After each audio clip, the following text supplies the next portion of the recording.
Les faits, qui remontent de 2017 à l'année en cours, se déroulent à l'église universelle Mont Sinaï au quartier André-Jacques, 5e arrondissement Mongompuku. Le pasteur Philémon Bayitoukouan, sur la photo, aurait proposé à une jeune fidèle de son église un traitement spirituel pour la délivrer des maris de nuit en passant par la voie sexuelle. La victime elle-même relate. Il m'avait dit que j'étais possédée des esprits de mari de nuit, donc il fallait me faire un travail. Et pour cela, il avait demandé à ce que je l'apporte chaque fois mon calendrier de règles après mes menstrues. Et je faisais cela comme il m'avait demandé. Et puis un jour, il m'a randonné à un hôtel vers Saint-Kizito où je devais le rejoindre. Et la première fois, lorsque je suis partie, ce jour en question, j'avais vu mes menstrues qui m'avaient aussi demandé de ne pas être en période de règles. Et quand je suis arrivée, j'ai réglé. Donc je ne pouvais pas l'appeler pour l'informer de cela. Je l'ai donc attendu jusqu'à ce qu'il revienne, mais il était venu un peu en retard. Donc j'étais rentrée chez moi. Et l'après-midi, on avait un programme à l'église pour un traitement aussi qui me faisait, que ma mère était bien au courant. Et quand je suis arrivée, il m'a dit, je suis venue te chercher, mais on m'a dit que tu es partie. J'ai dit oui, je suis partie, je vous ai attendu, mais vous n'étiez pas venu. Je devais juste vous dire que j'ai réglé, vu que selon votre traitement, il fallait que je puisse être pure sans règles. On m'a dit, bon d'accord, ce n'est pas grave, nous allons attendre que tu puisses finir de régler. Après, on pourra faire le traitement. J'ai dit, d'accord, ce n'est pas grave. Et lorsque j'ai fini de régler, je l'ai apporté, mon calendrier de règles comme prévenu, comme on faisait d'habitude. Il m'a dit, tu me rejoins souvent, tu me retrouves souvent dans le même hôtel, là où nous nous sommes vus la dernière fois. J'ai dit, d'accord, ce n'est pas grave. Et je suis allée le rejoindre. Quand je suis arrivée avant lui, il est venu me prendre, il a pris une chambre d'hôtel. Ensuite, il m'a demandé de le suivre. Je l'ai suivi dans la chambre d'hôtel. Après, il m'a dit, déshabille-toi. Je me suis déshabillée. Après, il m'a posé des parfums spirituels. Vu que c'est un pasteur qui traite spirituellement, il m'a posé des parfums spirituels. Et après cela, lui aussi, il s'était déshabillé. Il était en culotte. Et ensuite, il a mis ses deux index dans mes oreilles. Et après cela, il m'a dit, lorsque je te dirais aspire, tu aspires. Quand je dirais, tu bloques ta respiration après avoir aspiré. Lorsque tu diras expire, tu libères. Il m'a fait ça durant 3 fois. Après, il m'a dit, tu peux enlever ton sous-vêtement pour t'allonger sur le lit. J'ai fait cela, je me suis allongée sur le lit. Et ensuite, il m'écartait les jambes, il a mis sa tête au milieu de mes cuisses, sa bouche sur ma partie intime, genre comme si il retirait quelque chose. Il a fait ça durant 3 fois qu'il allait jeter dans la toilette. Ensuite, il rinçait sa bouche après avoir fait cela.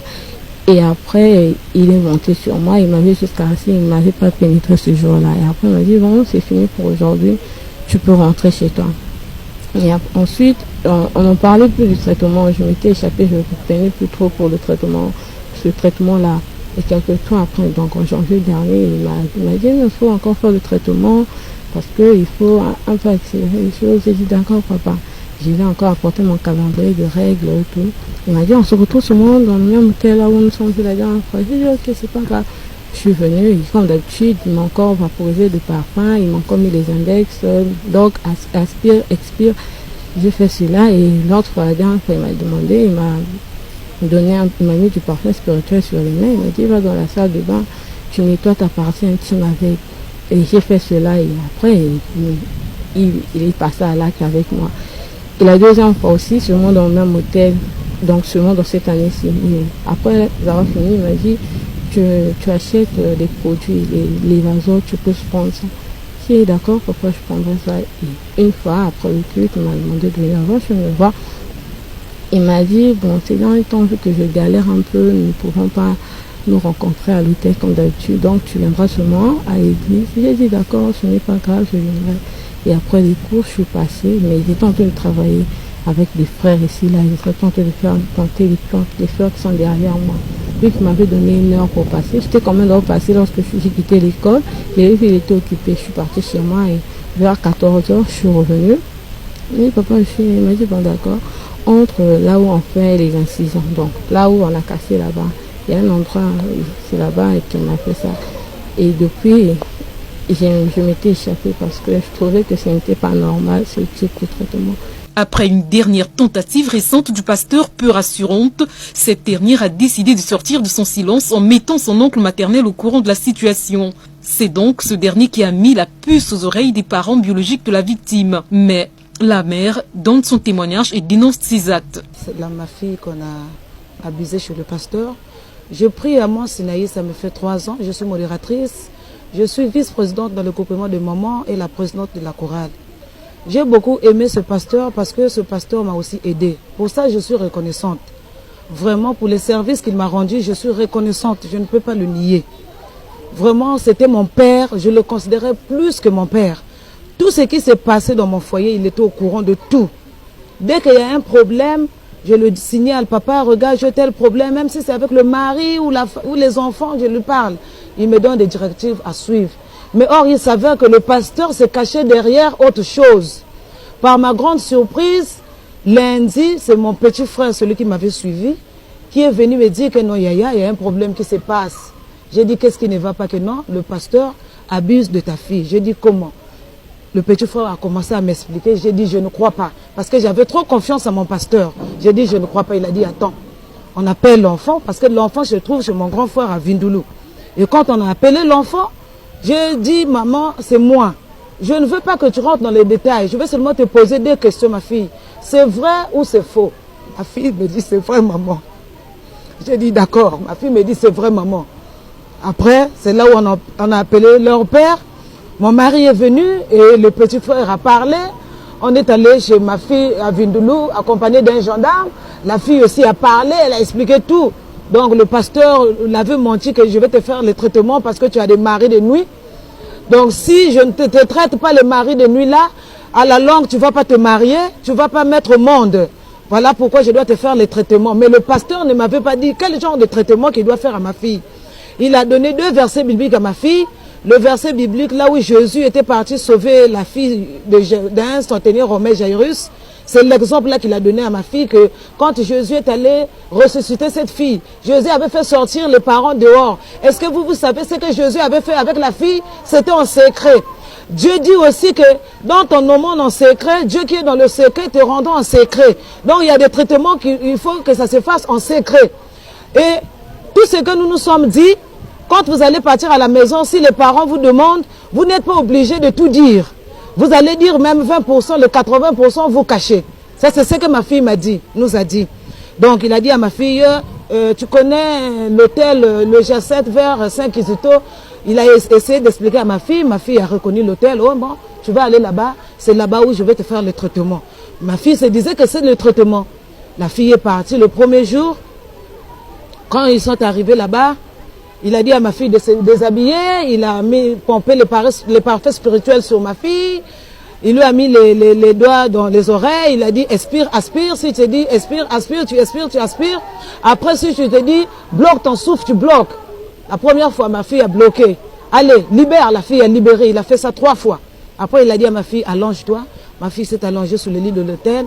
Le pasteur a pris sa bouche, il a léché le sexe de ma fille, il prenait cette salive, il jetait dans les toilettes de la chambre de l'hôtel. Il avait fait ça au moins 3 fois. Après, il a dit à ma fille, pour aujourd'hui, ça va. Il a encore sauté, peut-être, je crois, si c'est de moi, je ne sais pas, parce que je ne voulais pas trop écouter l'explication, parce que vraiment, je n'arrivais pas à supporter. Donc, il a fait ça, je crois, 3 fois, et la 4e fois, c'est à l'église même. À la 4e fois, c'est à l'église qu'il a fait à ma fille. Et c'est là où ma fille a commencé à sentir la culpabilité en elle. Là, mais c'était des relations carrément sexuelles? Oui, la 2e fois et la 3e fois, c'était maintenant les relations sexuelles. Mais la première fois, c'était pas la relation sexuelle. Après, il a dit à maintenant ma fille, la 4e fois, il a dit à ma fille, on doit accélérer le traitement parce que ma femme a mis au monde, donc on doit accélérer le traitement. C'est là où ma fille a commencé à se culpabiliser. Mais ça, c'est quel genre de traitement aussi? Et puis, j'ai caché la vérité à mes parents. Qu'est-ce qui ne va pas? Non. Je dois vraiment me décharger de ce fardeau. Mais comment est-ce que je vais dire à maman? Maman est tellement colérique. Comment je vais dire à papa? Papa aussi est violent. À qui je vais dire ce problème? Et c'est là où ma fille s'est confiée à son oncle, qui est mon petit frère, que tonton, j'ai un problème qui me dérange. Vraiment, tonton, si je te dis ce problème-là, tu vas me secourir? L'oncle a dit oui, quel est ce problème? C'est là où ma fille avait dévoilé maintenant les secrets chez mon petit frère. Et le petit frère est venu me dire, on a appelé le pasteur le lundi, chez moi à la maison, chez moi, ici à André Jacques. Le pasteur est venu avec sa femme, accompagné de ses 2 protocolaires rapprochés. Mon mari a parlé, le pasteur n'a pas pu parler. Sa femme nous dit, oh non, mais si c'est le traitement, si papa avait fait seulement 1 fois, Est-ce qu'il avait encore continué de faire, arranger ça à l'amiable? Monsieur a dit, ah bon, d'accord. On a appelé les parents. La deuxième fois, le mardi, sa femme est venue. Elle est venue me supplier en pleurant. Maman, comment tu vas accepter que le pasteur aille en prison? Moi, j'ai des petits-enfants, je vais faire comment? Maman, ne fais pas ça. Maman, ne quitte pas l'église. Si tu quittes l'église, les fidèles de l'église seront au courant de ça. Ils vont fuir l'église. Maman, aide-moi. Sa femme me suppliait, elle pleurait. Mais hier, à la gendarmerie, elle a commencé à m'insulter. Et les autres adeptes de l'église, j'ai dit, c'est pas grave, j'assume. Dieu qui est juste, juge, il va nous juger. Donc voilà un peu ce que j'avais à vous dire. Ne pouvant agir faute de preuves après avoir été informé de certaines pratiques observées depuis quelque temps dans cette église par les habitants du quartier, le chef de bloc numéro 4 du CQ 509, André Jacques, a profité de l'occasion pour tirer la sonnette d'alarme. Je suis le chef de zone par le chef de quartier. Il y a quelques mois, on nous avait informé de ce qui se passe à l'église Mont-Sinaï. Il y a des parents qui sont venus se plaindre, disant que il y avait des filles qui prient là-bas, mais qui étaient abusées par le pasteur. Bon, jusqu'à présent, nous sommes en train de mener les enquêtes. Nous avons appelé le pasteur qui a nié les faits. Nous avons également appelé certaines filles qui ont nié les faits. Mais ce matin, il y a encore une famille qui est venue nous parler du même problème.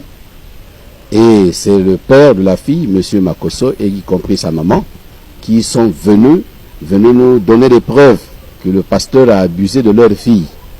Bon, nous avons voulu nous rapprocher du pasteur, mais malheureusement, en ce moment, il est gardé à vue au niveau de la gendarmerie. Bon, la maman est là, je pense qu'elle pourra elle-même nous donner des détails. Si le fait est établi, c'est pas normal. Le pasteur, c'est comme un enseignant. Lui, il est là à éduquer les gens spirituellement par rapport à ce que le Christ, disons, faisait. Mais si cela est établi et vrai, nous trouvons que c'est pas bon. C'est quelqu'un qu'il faut traduire devant la justice, je voulais dire. Voilà, c'est pas bon. Les enfants qui vont prier là-bas, ce sont ses enfants. Il doit les mettre sur le bon chemin au lieu de les transformer en femmes ou en copines. Ce n'est pas normal. Les témoignages de quelques habitants du quartier confirment les faits reprochés au pasteur qui se trouve à l'heure actuelle entre les mains de la gendarmerie de Mpita. Je suis dans le quartier il y a à peine 5 ans. Quand je suis arrivé, mes enfants m'ont fait comprendre qu'ils avaient envie d'aller prier là-bas. Dans un premier temps, j'ai refusé parce que, à peine arrivé dans le quartier, j'avais déjà eu fuite du comportement de ce pasteur. Et du coup, j'ai dit à mon épouse que je ne voudrais pas que mes enfants aillent prier là-bas. Ma femme a tellement insisté, j'ai laissé les enfants aller prier. Mais au départ, elles étaient au nombre de 4. Quand elles partaient, elles revenaient. Elles partaient, elles revenaient. Il est arrivé un moment où on a eu un petit problème à la maison entre les enfants. Il y a eu comme un couac, c'est un problème de la maison, mais le pasteur n'a pas pu régler ça. Et pourtant, c'est un problème auquel il pouvait donner des conseils aux enfants. Malheureusement, il ne l'a pas fait. Donc, du coup, les enfants étaient comme divisés. Divisés pourquoi? Parce que la fille qui a emmené les autres là-bas, c'est un enfant moi. Je la considère comme mon enfant parce que je l'ai prise à 3 ans. C'est l'enfant à ma fille, à ma femme. Je l'ai prise à 3 ans jusqu'à 23 ans. Donc, pendant 20 ans, cette fille-là est restée sous moi. Et elle avait les mêmes, les mêmes considérations, comme tous les enfants. Mais il est arrivé un moment où celle-là, vraiment, c'est comme rétracter des autres. Parce que le jour qu'il y a eu des problèmes à la maison, j'ai tapé sur la table, j'ai dit, plus question dans cette église-là. Les 2 autres m'ont écouté, elles se sont écartées. Mais celle-là, dont je fais état là, qui devient actuellement la 2e femme du pasteur, elle ne voulait pas m'écouter. Elle a même entraîné sa petite sœur de même mère. Parce que sa petite sœur, c'est la fille que j'ai fait avec cette femme-là. Elle entraînait dans le même problème. J'ai dit à ma femme, j'ai dit, tel que ça se passe là, ça devient dangereux. Elle va le matin, elle ne vient que le soir, c'est dangereux. Déjà, je connais les conditions dans lesquelles il a eu sa première femme. C'était une fille qui priait avec elle, avec eux. Et c'était même la petite amie de sa femme. Il a repugné sa femme pour prendre celle-là, en faisant comprendre à cette fille-là, qui avait pourtant aussi un mari, qui avait déjà son enfant. Il lui a fait comprendre que ton mari-là, ce n'est pas le mari qu'il te faut. L'Église te donnera un mari avec le temps. Et après, c'était lui-même le mari. Voilà. Donc, quand j'ai constaté cela, j'ai dit, je ne voudrais pas que ma fille puisse subir la même chose. Parce que ce qu'elle est en train de faire, c'est presque ce que faisait celle qui est là actuellement. Elle lave les habits, elle lave l'enfant, elle s'en va au marché. Donc, elle était devenue comme une nounou. C'est elle qui faisait tout. J'ai parlé, franchement, je n'arrivais plus. Je n'arrivais plus. Parfois, elle s'en va prendre la nourriture là-bas, elle vient manger à la maison, j'empêche cela. J'ai dit, mais moi, toutes les conditions sont réunies chez moi. Pourquoi aller manger chez le pasteur? La petite qui s'en va en terminale aussi, pareil. Les enfants ne me causaient plus, ne me disaient plus bonjour. Jusqu'à maintenant où je vous parle. La plus grande a été obligée, lorsque j'ai fait le bras de fer, je me suis dit non, il faut qu'on en finisse avec ce problème-là. Il a pris peur, il est allé m'accuser au quartier. Et dans la même foulée, il a cherché à voir le papa de cette fille-là. Son papa est arrivé, il lui a mis je ne sais quoi dans la tête, il n'y a que lui-même qui connaît. Et le papa a été obligé de dire que non, ma fille, il faut que tu restes ici. Ce que je sais, c'est qu'il a mal parlé de moi. Il a dit que le couple est mauvais. Tu vois. Alors que moi, j'ai pris cette fille-là de 3 ans, 20 ans, je ne vois pas en quoi je vais être mauvais. C'est ici l'occasion de rappeler que l'Église, en tant qu'institution de moralisation de la vie sociale, de renforcement spirituel et de consolidation de la paix, devrait pleinement jouer son rôle en montrant le bel exemple aux parents de veiller à la sécurité de leurs enfants dans les églises qu'ils fréquentent, la confiance n'excluant pas le contrôle, et au pouvoir public de prendre leurs responsabilités face à la prolifération des églises dont la moralité reste douteuse pour certaines.